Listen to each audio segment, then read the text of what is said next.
Welcome to another episode of Final.Final with Geoff Tice, a podcast about creativity, art, design, comedy. Today is also about Magic the Gathering, a podcast that will be shut down, killed the moment we have Rick Rubin on as a guest. But thank the Lord that day is not today, because we have a way better guest. We have the incredibly talented writer, comedian, designer. I don't know if people know how talented of a designer you are. She's also the host of the Command Zone podcast. You've seen her all over the internet. You've also seen her in the lobby of a La Quinta Inn in Trinidad, Colorado, teaching hungover stand-up comedians how to play Magic the Gathering. Rachel so ambitious. Weeks. So ambitious. It was, oh man, we were struggling. It was bad. Thank you for being here.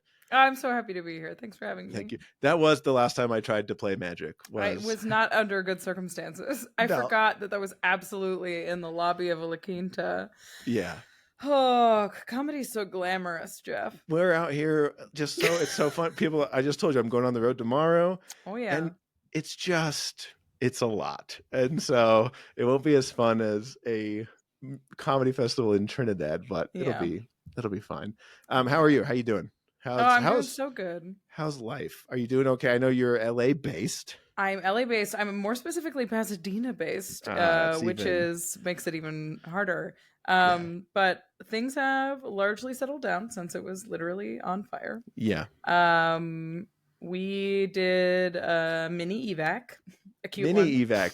Just a cute one. Just gone for a few days because the air quality was like inhabitable. Yeah.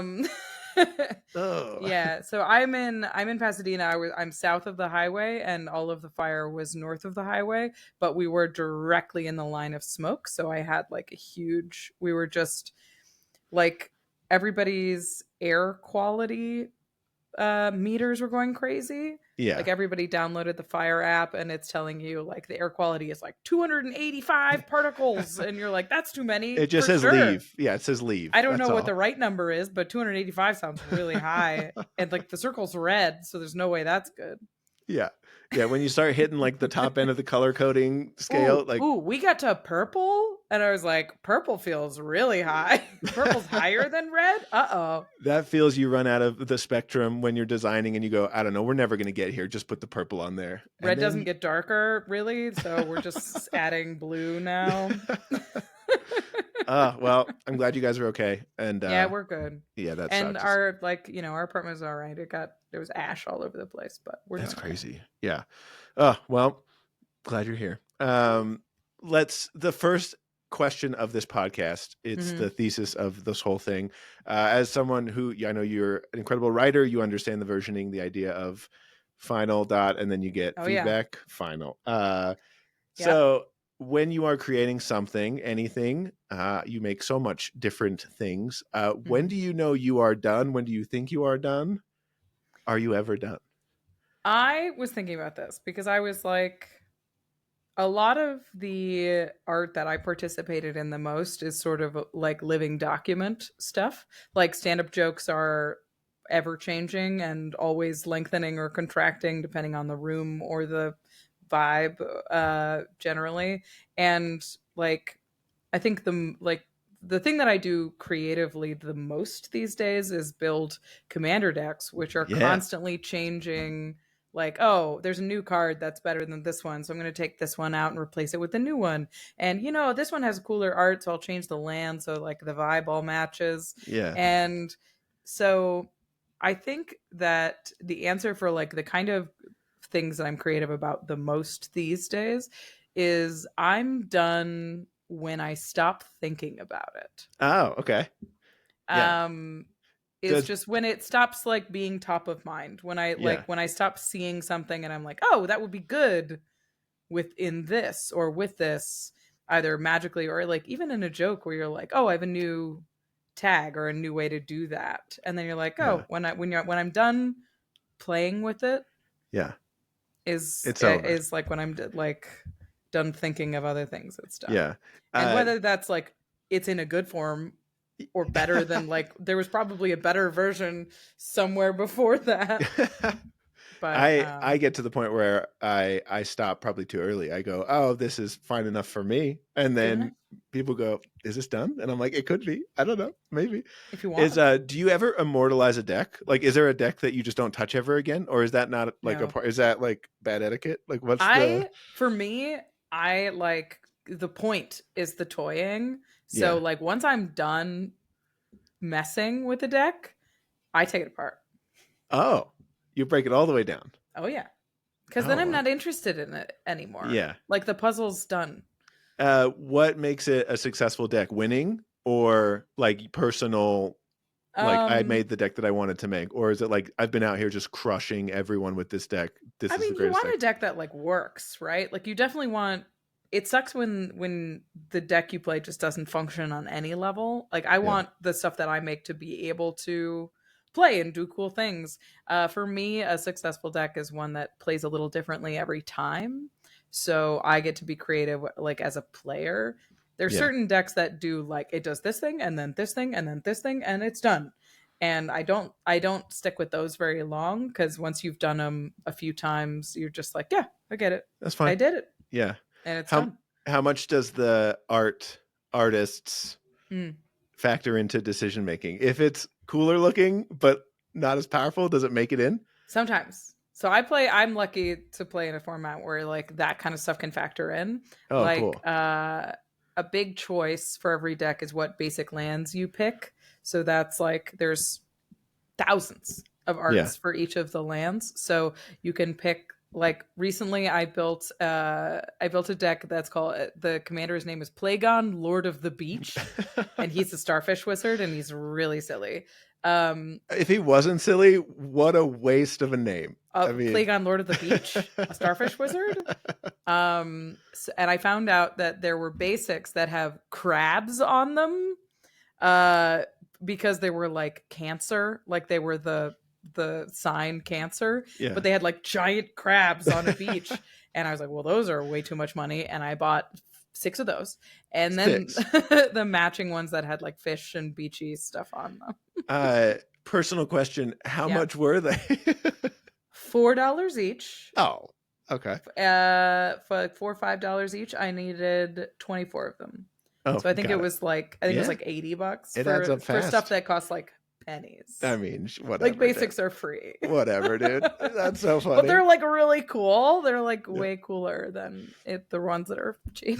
Listen, you're talking to someone who collects basketball cards. I totally understand the. Those have no functionality. They're I can't. just cool. I'm losing at every moment. I can't even win with them. No. You lose at every moment. You And just then look at them, and even then, what are then you gaining? you're a loser.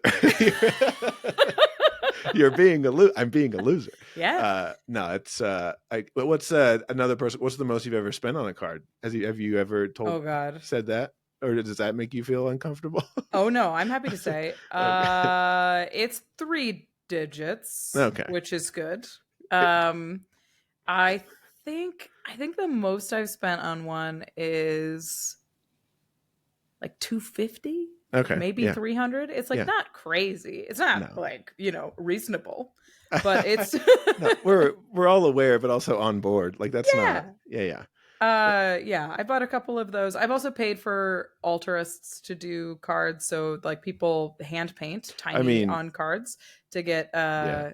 cards modified to have characters that you like. We had one that was painted with our cat on it, That's awesome. and it's really cute. Those are the ones I think you've sent me the most. Are like artist series where Mm, people augment the card, they're and cool. they're phenomenal. I mean, it's so They're cool. insane. They paint so tiny, Yeah. and like they're painting on just rotten paper to paint on. They're Yeah. slick. Like I don't know how. Like this process starts with them just painting the whole card white, or Yeah. like painting the card white and then painting around the text, like with tiny. Oh, I mean, It's painstaking to do that analog is absolutely insane. But even if you did that digitally, it would be hard. To do that analog is even more insane. It's amazing. That's another thing I love about a lot of the artists, or at least it seems like the community for Magic the Gathering, is a extreme dedication and love to traditional mediums. So many Yeah. of the artists I've seen, I'm sure there's a billion digital artists that work out there, but all the ones that I see, like the Jesper icings, like they all Ugh. show the like they do it in acrylic or painting or gouache.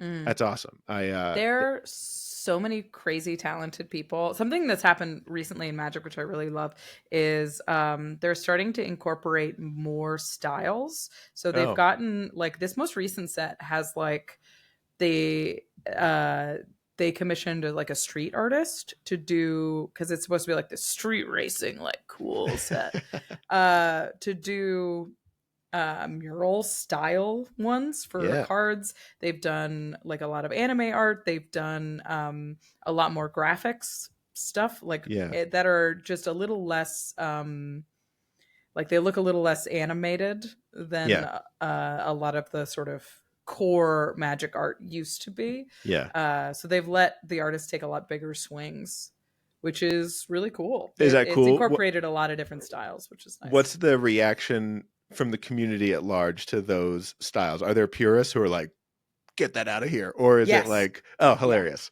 Yeah, There totally are. It usually has something to do with.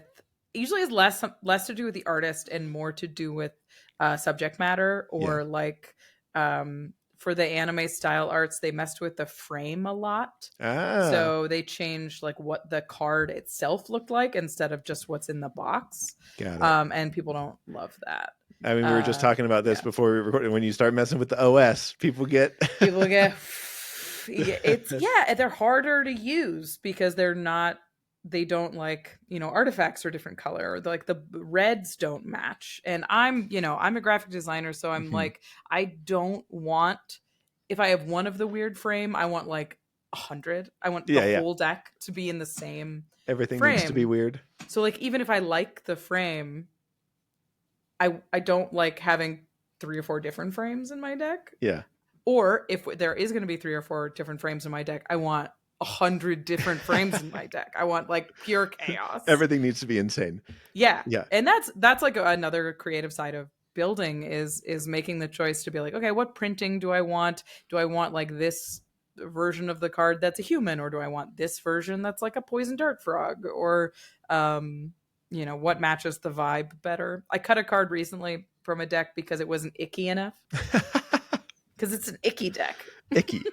It wasn't gross enough. It was too pretty. Like, it's a slimy, gunky graveyard deck, and he was like so clean. He was like so It's too pretty. prissy. Yeah, that's great. And then, do you take that attitude of the deck to the fight that you're in, the Like game when I that you're in? play? Yeah. Are you icky to the other people? Mm. Do you have to take it on? Yeah. Sometimes I have. Oh my god, I might have to go get it. I have a My Little Pony deck that literally the commander is Rainbow Dash.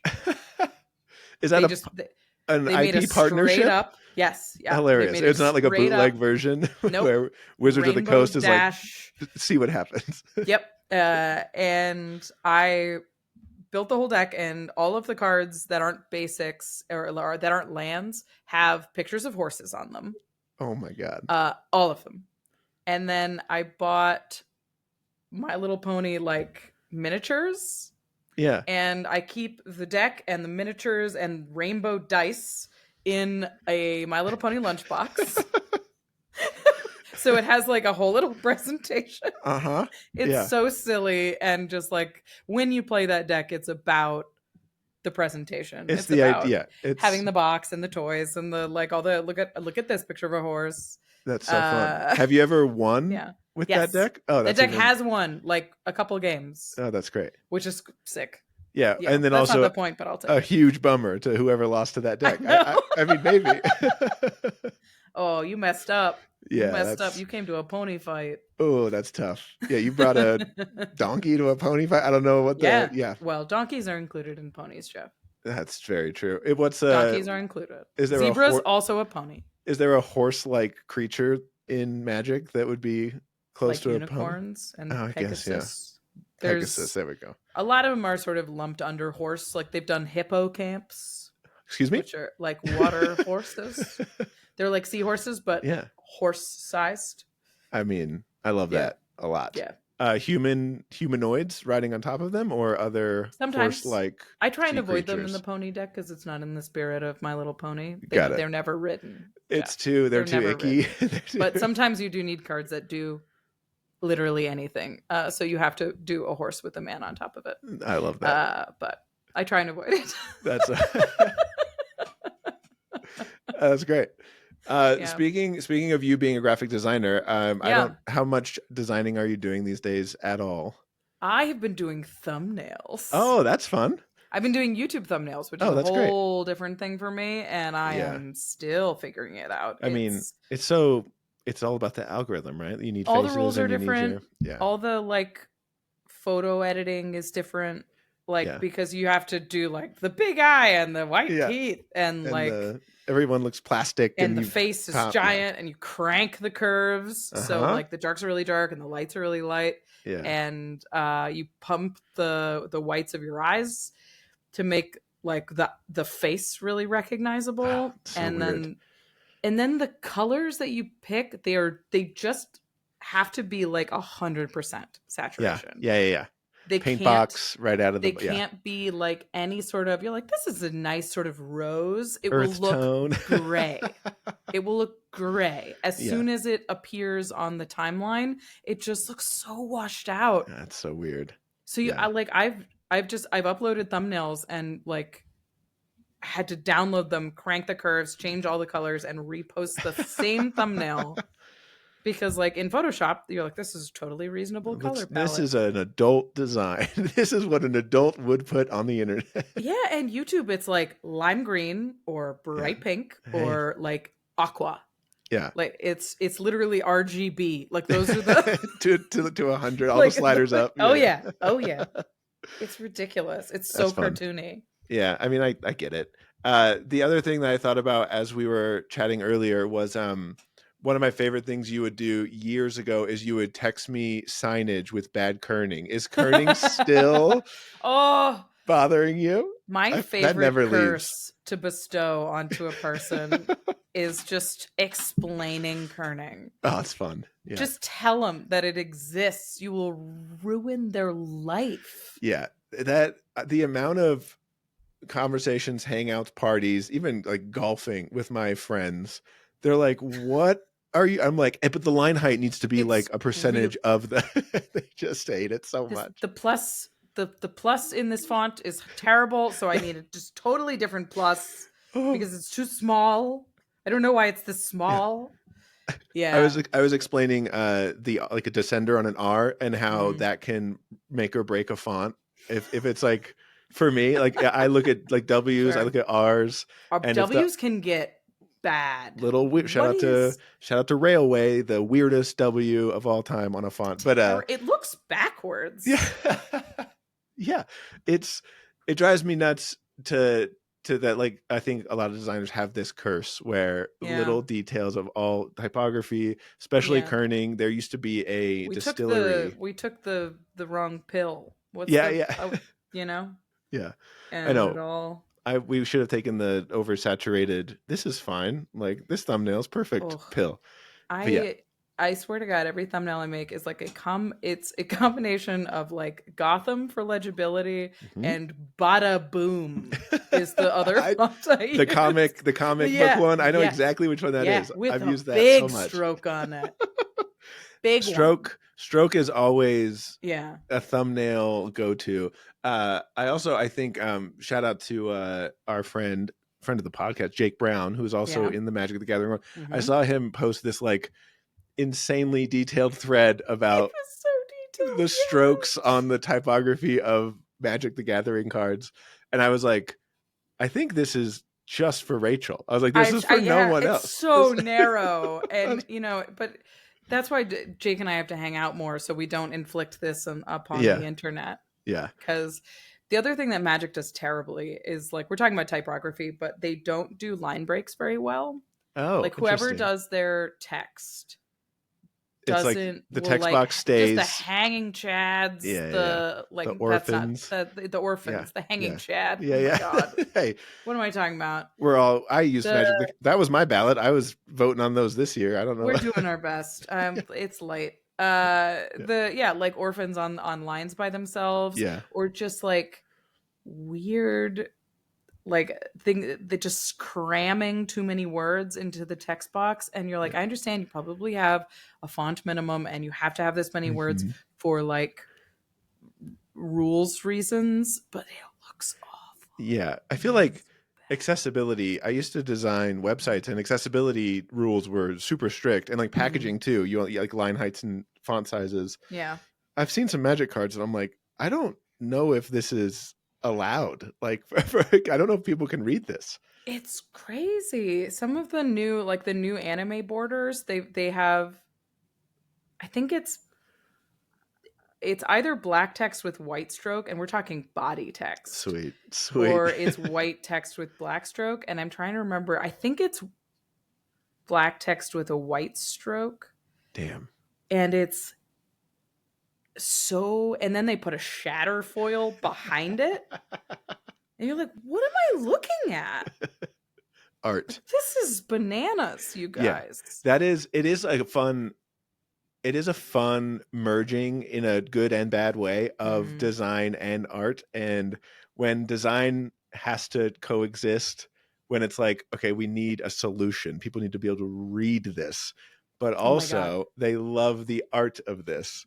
And then when you do that poorly, yeah, it's the design obviously gets destroyed and people get frustrated. That's tough. So I wish I had brought like I had come prepared with like a list of magic cards that have terrible design. Yeah, There's yeah. there's a whole set that was famous for having illegible text because they wanted to do English text, but they wanted it to look sort of like Egyptian rune-y. Oh, okay. And then they did like these rune style font and then combined it with like extra sort of decorative lines on the side, which sort of look like letters. So you just, and it's centered rather than left aligned, I Yeah. think.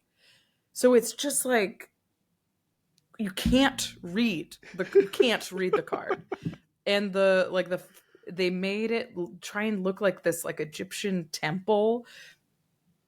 I'll send it to you. I'm going to make Is you it one edit card or is whatever. it a whole card? No, it's a Or set. a There's whole like set, I mean. 20 Yeah, of yeah. them. Whoa, got it. Yeah, that look like this. And they're they're so expensive. And it's just because there's this weird curio in magic history. They're like, what were they? What do you think the designer like had it up and they're just like, oh, I'm gonna change the world with these little these little symbols, and everyone's like, this isn't it, bud. Sorry, You this can't sucks. read it. The other thing they did, okay, so there's this two parts of the story, and they're like one half is cool and one half sucks. They made a language. Oh, Like Magic the Gathering has like a specific race in it that has a written language. It's Phyrexian, and it's vertical, and it's made in like a vertical line with hashes, yeah. and it's a full language you can like write, and there's numbers, and there's people who have like learned how to read it, I was gonna say, and how there's much do you know of pronunciations. it? How much do you know? None. Oh, come Oh on. God, the nerdiness. No, I'm pretty bad. I can't read Phyrexian. Yeah. But they made this language, and then they printed cards in it, and they printed the most complicated cards in it, and then put them into not premium product where you just open it for fun. They put Yeah. it into basic product that you open to like draft, Oh, to like like it, high to read through the functionality. cards and like pick one out to keep. Yeah. And there would just be cards written in nothing, written in a language like literally 15 people can read. That's incredible. And I was sitting next to a new player, and they were like, my card is in like some sort of weird Wingdings. It looks like wingdings. It's like they said it Oh. looks like some kind of weird Japanese, and I was like, Yeah. it's nothing. It's nothing. Let me Google the card for you because there's no English name. Yeah. You have to know what the name is to even That's look up what it says. So crazy. Such bad like product design. How does this make it into circular? How does nobody Because before it's it goes kind to of, print just go, this is a bad idea, right? you know that like in this product, people do need to be able to read the cards, right? Like for uses. Is that a symptom or a consequence of the game the culture being bigger than the functionality of the game? Does that happen where they're like, this is cooler than the function, so we're just going to put it into the universe anyway, and then you guys deal with it? I mean, there's no text cards like that have the name on it, It's but just vibes, just a just picture. vibe Just a cards. picture. And like, as long as you know, there's this meme that there's a no text, like a textless card that's a cryptic command, and it says choose one or more. Or no, it says choose one. Counter target spell. No, choose two. Sorry. I see. That's why you need the text on the card. That's Choose why. two. Counter target spell. Return target permanent to their owner's hand. Tap all creatures. Target player controls. And there's one more. There's like 4 options. I mean, that's so Draw a impressive that card. you If I got didn't that say far. that, I think it's Yeah. 4, and it's on this textless card, and you're like, like, so we do need to be able to see this. And if you don't, your opponent probably does. Right. Like, but the thing is, Jeff, It's great. they're sick. See, that's the they're thing. Really cool. The art's like way bigger, and they're really cool. See, as soon as you give me more real estate for more art, I'd be like, no, I'm buying it. Yeah, I'll no, do it's it. way Yeah. Better. I was like, that's cool. Yeah. Yeah. I'll absolutely get destroyed with a card because I have no idea what my card does. Just the idea of a card, and then just get murdered. You just have to look it up on your phone. That rules. Oh, I love that so much. Yeah, it's cool. And it's cool. to showcase the art more, and because those are the versions that Magic players like. They like looking smart and having a card that like doesn't have any text on it, but they know what it does because they're speaking a language that doesn't exist. Yes. I don't need to speak for Rexy, and I know this is Jace completed mind or whatever it is. I don't know. Have you ever met someone who knows the language, or at least we followed at MagicCon. They have panels where they explain, like they'll talk about world building and they'll talk about art direction for the set, and they did a panel on the creation of Phyrexian. That's so awesome. It was like it's just one world guy. building woman, and then there was like a language expert, and then there was another person. I mean, that's so fun. So interesting. They're talking about like the different ways that you can pronounce it and the reason that they picked this way, and they're like, because Phyrexians like wouldn't use their tongue in this way. They're sort of rigid machine like things, like they probably don't have tongues, but they have a lot of teeth. And you're like, you're like, they're sharks. That's incredible. I mean, that is very fun. Interesting. It's cool. I mean, that's the whole thing, right? Like, it's fun. Just get on board for how much fun it is. I saw MagicCon Chicago is coming up. When is that? February 21st through 23rd. Sweet. We're doing a live game nights live. Nice. So we're playing a Commander game, and we'll go in costumes, and there's walkouts. It's all very WWE. No, it's so funny because I've talked to you about this before. Is because you come from a live performance background. You are a murderer on stage in front of people. So then to be put in front of people who aren't expecting you to be a stand-up comedian, having that experience of a decade plus of just being like, oh no, I can crush a joke. Yeah, that's great. It's so fun. It's really fun. It's fun to be able to, I mean, what a crazy job that I found. That's great. That's great. That I'm like, but like I can do the thumbnails during the day, and I have the performance background to do the live shows, and I have the obsession, like weird brain to just dig into cards all day. It's very cool. It's the best. Like, I remember like shows back in the day at like bars in Denver where you guys would all play after. Yeah. And I'd be like, I'm going home, but have fun with your friends. I was like, I wish I had friends. I'm going to go draw in my basement. Yeah. The reason that I learned Magic was because I would play the DC deck building game with like Sam and sometimes Lund and Aaron and Corey Rhodes. And like we'd play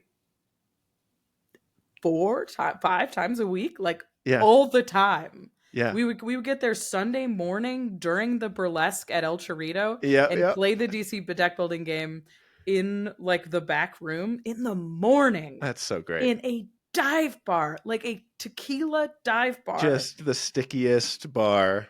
Yeah, Just perfectly bad taquitos in the morning. it's the best. And we were playing so much that like Corey literally took the DC deck building game like from my hands and was like, today you're learning a bigger and A better new game. game. That's so funny. You Today I'm have to gonna learn 2 games. You need a second game. welcome to the first day of the rest of your life. I It's kind of how know. it felt. Yeah, that's so It's funny. so sweet. Yeah, Yeah. it's so funny. Also, no wonder you like making icky decks. You're born in an icky place. Like you learned in the ickiest place of I all time, a know. dive bar. The funny thing about the DC deck building game is like I don't care about superheroes. That's even more fun. It Like I'm means not. you. That's not what it was. I just liked the cards. I was I gonna liked say the card game. that's why, like, you can tell it's like true love of the game. It's like, no, I like the game, not the Yeah. with the format. It's like I don't care. It's the Flash. Sure, the Flash gets to go first. I want the Sure, Flash. sure, yeah. You've Yeah. it's great. So Ah. and now I, it became my whole thing because for years I was like, Corey, I can't learn this game. It's gonna be my whole life. I'm too obsessive. I can't do it.